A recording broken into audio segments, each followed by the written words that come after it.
Ya. Hola niños, espero que se encuentren muy bien. Hoy día vamos a continuar con la materia de la clase anterior y es en relación al concepto de civilización, ¿cierto? Esta sería la lección 4, unidad 1, ¿cierto? Y la pregunta que tenemos ahí expuesta es ¿qué importancia tuvieron las ciudades en los orígenes de la civilización? ¿Qué importancia crees tú que tuvieron las ciudades, cierto? Dice que eran estrechamente relacionadas, ¿verdad? Y si bien no existe evidencia de las ciudades, existieron con anterioridad surgimiento de las primeras civilizaciones. Nosotros vamos a hablar hoy día del cambio de civilización a ciudad, ¿cierto? ¿Qué vamos a entender, verdad, en relación al cambio de esta civilización a un concepto de ciudad? Principalmente el desarrollo de las actividades productivas, ya que eso, créeme, que es uno de los puntos más importantes. Al interior de estos espacios se consolidan ciertos fenómenos como el aumento de la población, obvio, y la diversificación de las actividades productivas. ¿Qué quiere decir eso? Que habían más labores, habían más trabajo, ¿cierto? Había más producción y claramente hubo más materia prima. Y eso, por supuesto, generó una mejor organización a nivel productivo. En términos generales, las ciudades antiguas se estructuraron bajo un patrón común. Y esta imagen que yo les puse acá, este es el patrón común, que finalmente es una estructura más bien de pirámide, ¿ya? Generalmente las construcciones tenían esta estructura más piramidal. A eso se refiere, ¿ya? En la siguiente página nosotros nos vamos a encontrar con dos textos, los cuales vamos a trabajar hoy día en clase, como nunca. Yo se los voy a ir leyendo y los vamos a ir trabajando. De todas maneras, esta información la vamos a encontrar en la página 55 del libro, ¿ya? Pero nosotros vamos a ir un poquito más adelante y después vamos a continuar con esta actividad que la vamos a desarrollar en clase. Y si hago esto voy a embarrarla, ¿no? Ya lo voy a apretar. Ah, no. Ahí sí. Ya, sigo. Yo no cacho nada, aparte que no leí. ¿Viste? Eso es de floja. Ya. Habla de un concepto súper complejo, que habla de la estratificación social y centralización política. Vamos a hablar de orden jerárquico, que es mucho más simple. Y nuestra pregunta del día es, ¿cómo se organizaron social y políticamente las primeras civilizaciones? El primer cambio que hubo desde una población a una civilización, como lo mencionábamos en la clase anterior, fueron los desarrollos políticos, ¿cierto? Y el orden político. Y quizá uno hoy día no está muy de acuerdo con eso, pero claramente generó un orden mayor, ¿ya? Dice que las sociedades urbanas lograron consolidar un fenómeno que se comenzó a gestar lentamente en el periodo neolítico, que era lo que hablábamos hace un par de semanas atrás, ¿cierto? Y era contar con excedentes alimenticios, es decir, una producción y una cultivación de estos alimentos. Esto también permitió a las sociedades urbanas almacenar productos, ¿cierto? Y poder utilizarlos en temporadas de escasez. Y también hablábamos, ¿te acuerdas del control de los ríos? Que fue sumamente importante porque ellos controlaban el agua y de esa misma manera podían evitar las posibles sequías. Esto mismo también llevó a un crecimiento y por lo mismo hubo una división de trabajo. Y claramente esto perfeccionó, por llamarlo de una manera, al ser humano, ¿cierto? Y lo derivó a cada uno en trabajos especiales. A eso se refiere, que ya no cualquier persona iba a poder desarrollar algún tipo de actividad, sino más bien habían personas especializadas y que ya vamos a llamarlos profesionales, ¿ya? Para poder entender también esto, nosotros ya vamos a hablar de un concepto de ciudad, pero más bien nos vamos a detener en un concepto de ciudad-estado. ¿Qué es una ciudad-estado, cierto? Es un lugar determinado con límites geográficos y específicos que además cuenta con leyes propicias. Hay administradores, hay un ejército, hay autoridades, ¿cierto? Lo que hablábamos, que hay personas encargadas de diferentes funciones. Y todo esto está organizado en un concepto más bien centralizado y gubernamental, ¿ya? Hay una toma de decisiones de un gobierno y finalmente estas decisiones son las que se van esparciendo o se van dirigiendo de esta pirámide que tenemos acá hacia abajo, ¿ya?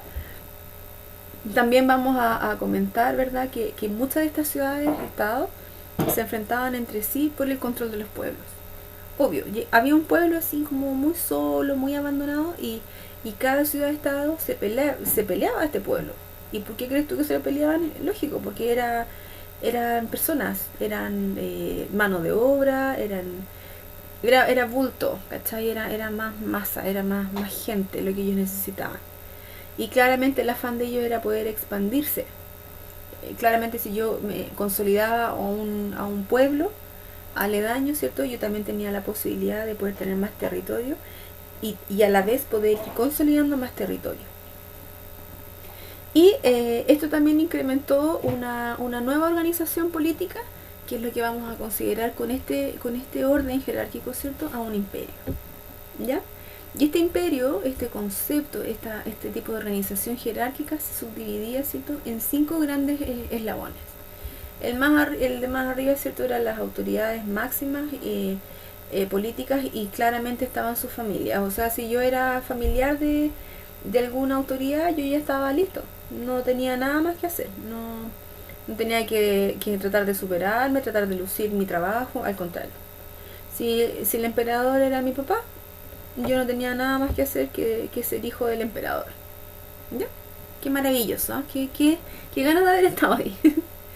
En el segundo eslabón, o en el segundo peldaño, ¿cierto?, se encontraban los sacerdotes y los altos funcionarios del Estado. Tú sabes que la religiosidad siempre ha sido un tema sumamente importante, ¿verdad? Porque también, y lo digo con todo el respeto del mundo, por supuesto, a quienes son religiosos, ellos manejaban a la gente por la fe, obviamente, y los sacerdotes eran grandes administradores, y también eran parte de ¿cómo se llama?, del ejército que se encontraba en ese lugar. A ese se considera el segundo peldaño. Era un grupo minoritario, dice ahí, pero que también gozaba de privilegios políticos y religiosos. Obvio. Después venía esto, que es como la clase media, para que me entiendan, que eran los comerciantes y los artesanos, que ellos hacían labores especiales. Cada uno tenía su oficio, su profesión, ¿cierto? Ellos también sabían administrar muy bien sus bienes, pero ellos tenían que, en el fondo, encontrar y entregarle sus mayores trabajos, sus mayores tesoros a la máxima autoridad. Eso era como partida, ¿ya? No era que ellos hacían sus cosas y ganaban plata, no era tan así. Dice acá en el libro textual, ya que podían existir grandes diferencias en cuanto a privilegios y riqueza, obvio. Ellos eran personas económicamente acomodadas, para que lo entiendan, pero eran considerados como la clase media, para que me entiendan. Usted tiene sus lucas, pero no tantas. Como que puede vivir bien, pero podría ir mejor, pero no da. Es como eso, ¿ya? En el caso del siguiente escalón, hablamos de la población campesina, que ahí claramente constituían la mayor cantidad de población libre. Ellos se dedicaban principalmente a la agricultura y también al trabajo que sustentaba la sociedad. Hacían trabajos más de campesino, pues, literalmente. Se dedicaban más a la tierra, ¿verdad?, a la ganadería. Y finalmente estaba la población esclava, que no tenía la libertad y estaba obligada a trabajar para particulares. O sea, ellos no tenían libertad de absolutamente nada. Y si te fijas, tanto en el comerciante como en la población campesina, nosotros nos encontramos con un concepto de libertad, que en el caso de los esclavos ya obviamente no existía. Se podían dedicar a innumerables labores, ¿cierto?, siendo su condición de vida muy distinta según las labores de desempeño. O sea, ellos se sacaban la mugre y vivían generalmente en una posilga, ¿ya? En relación a esta organización, ¿tiene dudas? Pregúnteme el tiro para yo irme a la actividad anterior, ¿ya? Dudas, escucho.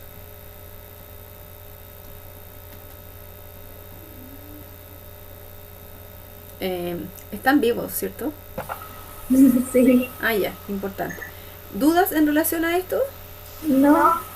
Ya, seguro. Me interesa porque en verdad es materia nueva. Pero ¿sabes qué? Es materia pasada. O sea, yo creo que cuando era más chiquitito, de hecho en cuarto básico, estamos pasando el tema del orden jerárquico. Así que yo creo que no va a ser tan complicado.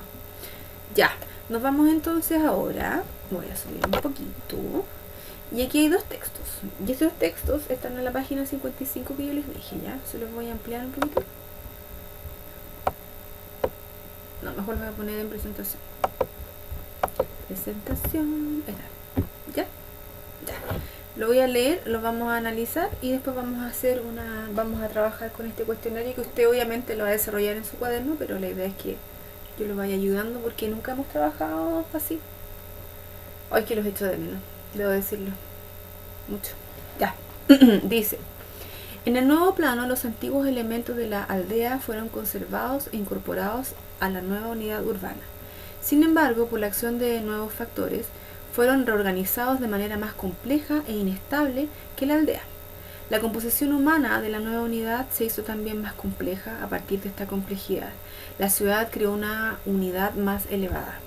Esta nueva mezcla urbana permitió una enorme expansión de las capacidades humanas en todas las direcciones. La ciudad incentivó el desplazamiento de la mano de obra, el control de los transportes de largos recorridos, la intensificación de la comunicación a largas distancias. En resumen, produjo un estallido del espíritu inventivo conjuntamente con el desarrollo en gran escala de la ingeniería civil. Además, lo que no es menos importante, promovió un gigantesco desarrollo de la productividad agrícola. ¿Ya? En este texto nosotros podemos comprender que hubo una expansión inventiva, ¿cierto? Que hubo un desarrollo mental mucho mayor, un desarrollo creativo del hombre, ¿verdad? En relación directa a la agricultura. ¿Qué es lo que entendió usted? ¿Me podría ayudar, por favor? Yo entendí que era que simplemente el humano había descubierto así como nuevas cosas Uh-huh. y nuevas herramientas tal vez para poder ayudarse y hacer los trabajos de forma más cómoda y fácil. Y poder, claro, pues poder complementarse toda esta calidad de trabajo y esta sobreproducción. Aquí habla de un desarrollo intelectual, chiquillo, fundamental. Habla de un concepto, dice que es a la escala de una ingeniería civil. Y esto pudo promover un desarrollo agrícola sumamente productivo, ¿ya? Y el otro texto dice: la cualidad más importante que define una ciudad es la complejidad y la forma de integración. Las ciudades no solo constan de un gran número de habitantes, sino que la población está diversificada, sí, con muchas actividades. La presencia de una arquitectura monumental constituye un testimonio evidente de los mecanismos organizativos para el control de un gran número de personas. La ciudad es el elemento dominante en un sistema de asentamiento de la civilización. Es más grande, con más población y con mayor diversidad interna que otros asentamientos del sistema de la civilización. Debido a su mayor tamaño y a la diversidad de sus habitantes, una ciudad puede proveer de servicios especializados a los que viven en ella o en áreas adyacentes. No veo bien. En contrapartida, la ciudad recibe materias primas, bienes alimentarios y fuerzas de trabajo periódicas. Esta relación entre la ciudad y sus alrededores no se limita a elementos subsistenciales, sino que es visible en todos los aspectos de la sociedad. Acá, ¿cierto? El enfoque es mucho más amplio. Dice que, bueno, vamos a leer la primera parte. Dice: la cualidad más importante que define una ciudad es la complejidad y la forma de integración. Acá hablamos de una integración de actividades, ¿cierto? De muchas actividades, de diversas actividades, y que finalmente van a evidenciar un trabajo en conjunto, ¿cierto? Y un mayor control, ¿ya? En el texto anterior se basaba principalmente en el desarrollo agrícola, pero acá también hablamos de un desarrollo mucho más sistemático, ¿verdad? De cómo una civilización puede asentarse y poder tener mayores logros en base a su historia, ¿ya? Después entonces sale una actividad, que esto está directo del libro, chiquillos, página 55. Dice: realiza la actividad a partir de la información de esta página, ¿ya? Dice: crea un esquema que explique la importancia de las ciudades para el surgimiento de las primeras civilizaciones. En la página 48, que fue en este círculo donde yo les iba exponiendo los rasgos esenciales de las primeras civilizaciones, le van a echar una mirada. Entonces dice: crea un esquema que explique la importancia. ¿Por qué es importante el surgimiento de las primeras civilizaciones? Eso en el fondo es lo que te están preguntando. ¿Por qué es importante? Porque obviamente hubo una amplia gama de desarrollos, ¿verdad? Entonces, por ahí tiene que tirarse. Un esquema son palabras, ¿verdad?, que se van guiando por líneas, ¿cierto?, por flechas, por unos pequeños conectores. Es algo bastante sencillo, chiquillos, no deja de ser algo tan... no es algo tan complejo, al contrario.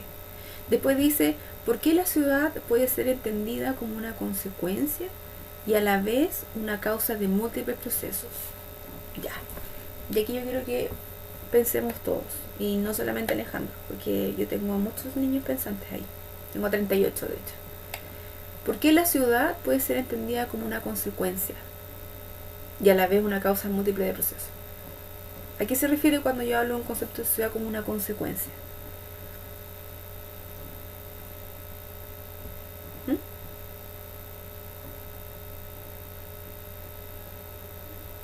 Consecuencias. Uh-huh. ¿Qué entiendo yo por consecuencia? Sí, yo les ayudo, pero es que piensen, por favor. Dice, Es como, por decirlo, un castigo. es que no siempre va a ser un castigo, po. Yo, por ejemplo, me compré una... Ya estoy inventando. Una caja con chocolates. ¡Uy, qué rico! Una caja con chocolates. Y hay consecuencias positivas y negativas porque yo puedo vender esos chocolates o comérmelos. Entonces, no siempre una consecuencia va a ser algo negativo. Entonces acá dice, ¿por qué la ciudad puede ser entendida como una consecuencia y a la vez la causa de múltiples procesos? Obvio, porque hubo un desarrollo masivo del ser humano. Hubo un concepto, chiquillo, de nuevo de organización. ¿Ya? Acuérdate que hablamos que en una ciudad ya las personas tenían actividades puntuales para desarrollar. Yo no hacía cualquier tontera, yo ya tenía mi oficio. Hablamos también de este famoso concepto de profesión, que también es un tema súper manejable, ¿verdad?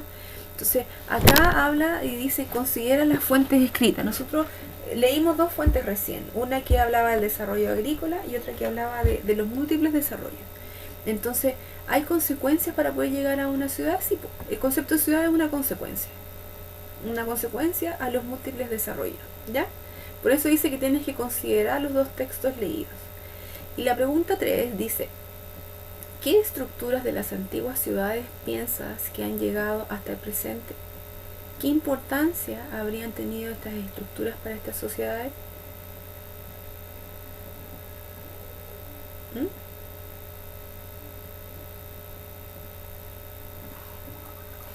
Yo creo que la estructura de edificios, o sea, de chozas, igual algo así, ¿Ya? porque, por ejemplo, se usaban mucho las pirámides Sí, po. y eso ya no se conserva tanto, sino que se conserva más la parte exterior. Por ejemplo, en París hay una pirámide que está hecha pero de cristal. Ah, claro, Entonces, sí. igual hay muchas cosas que se siguen conservando, pero igual con ciertos cambios que Que las son hacen fuentes de más. inspiración, po. Porque obviamente la estructura es una estructura que ha podido durar por siglos. ¿Sí o no? La hacen como más a su forma y más Claro. celebre, porque por ejemplo conservan la forma de la casa, pero tal vez la hacen de un material más resistente o esas Claro. cosas. Súper bien, mamá. Y dice, ¿qué importancia había tenido estas estructuras? Claramente hay una importancia porque dice que el concepto de estructuras más piramidales obviamente se desarrollaba en los estratos sociales más altos, ¿verdad? No cualquier persona podía habitar, ¿cierto?, este tipo de estructuras, sino más bien las personas que jerárquicamente tenían un cargo mayor. Pero también en la página 54, después le pueden echar una mirada, ¿cierto? Hay muchas ruinas y de hecho hay dos imágenes de ruinas que hasta el día de hoy existen, que son obviamente monumentos históricos y a su vez también nos enseñan el desarrollo, por ejemplo. Y hay muchos conceptos interesantes, chiquillos. Por ejemplo, el tema de la pavimentación de las calles planas, ¿cachai? Que eso obviamente hasta el día de hoy es una evidencia, ¿cierto? Y ya sobrepasado nuestro presente. También pueden ir observando el desarrollo hidráulico, ¿ya? El control de las aguas por medio de mecanismos de almacenamiento. Entonces, de tubos, bueno, más adelante vamos a ver el tema de los acueductos. En fin, hay un desarrollo tremendo en el control del agua, no solamente con una manguera, por llamarlo de una manera, y el río, sino más bien con lugares y con objetos de conservación del agua y el uso adecuado de esta. ¿Ya? Hasta ahora, ¿hay dudas?